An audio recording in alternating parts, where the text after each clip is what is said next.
अपनी प्रतिज्ञा त्याग दीजिए। जीवन को जोखिम में डालना उचित नहीं है।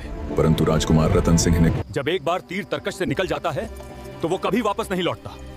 मैं अपने वचन को हर स्थिति में निभाऊंगा। कान्होजी मौन हो गया। दोनों अपने अपने घोड़ों पर सवार होकर आगे बढ़ गए। दोपहर होते होते उन्होंने एक आम्र वाटिका में विश्राम किया, भोजन किया और थोड़ी देर आराम किया। इसके पश्चात पुनः यात्रा आरंभ की। चलते चलते सूर्य अस्त होने लगा और जैसे ही संध्या का समय आया उन्हें सामने एक विशाल बाग दिखाई दिया। कान्होजी बोला, मुझे यहाँ कुछ विचित्र प्रतीत हो रहा है। आगे बढ़ने के स्थान पर यहीं रुक जाना उचित होगा। राजकुमार रतन सिंह उसकी बात सुनकर हंस पड़ा। तुम कितने भयभीत हो, कहाँ का खतरा?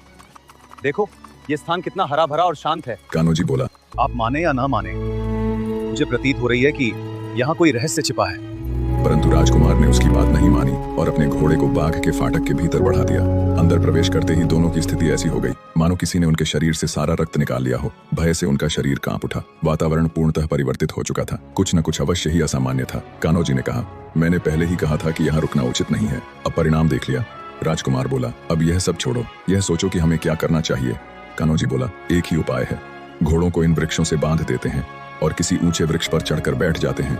देखते हैं आगे क्या होता है। दोनों ने वैसा ही किया। घोड़ों को वृक्षों से बांधकर वे एक ऊंचे वृक्ष पर चढ़ गए और चुपचाप बैठ गए। धीरे धीरे अंधकार छा गया और संपूर्ण बाग सन्नाटे में डूब गया। राजकुमार रतन सिंह को नींद आने लगी थी। तभी उन्होंने देखा कि आकाश से कोई आकृति उड़ती हुई उनकी ओर आ रही है। दोनों उसे देखकर स्तब्ध रह गए। वह आकृति धीरे धीरे नीचे उतरी और जैसे ही उसका मुख स्पष्ट हुआ उनके प्राण कांप उठे। वह एक परी थी। उसके हाथों में जल से भरे 2 पात्र थे। उसने उन्हें भूमि पर रखा और बाग में छिड़काव करने लगी। वह जल नहीं, गुलाब जल था। उसकी सुगंध से संपूर्ण बाग महक उठा। अब तो राजकुमार और कान्होजी पूर्णतः जागृत हो गए। प्रश्न यह था कि ये परियां और जिन क्या करने वाले हैं। उसी समय कुछ और परियां और जिन भी प्रकट हुए। उनके हाथों में बहुमूल्य कालीन थे। देखते ही देखते उन्होंने वे कालीन भूमि पर बिछा दिए और न जाने क्या किया कि पूरा मैदान प्रकाश से जगमगा उठा।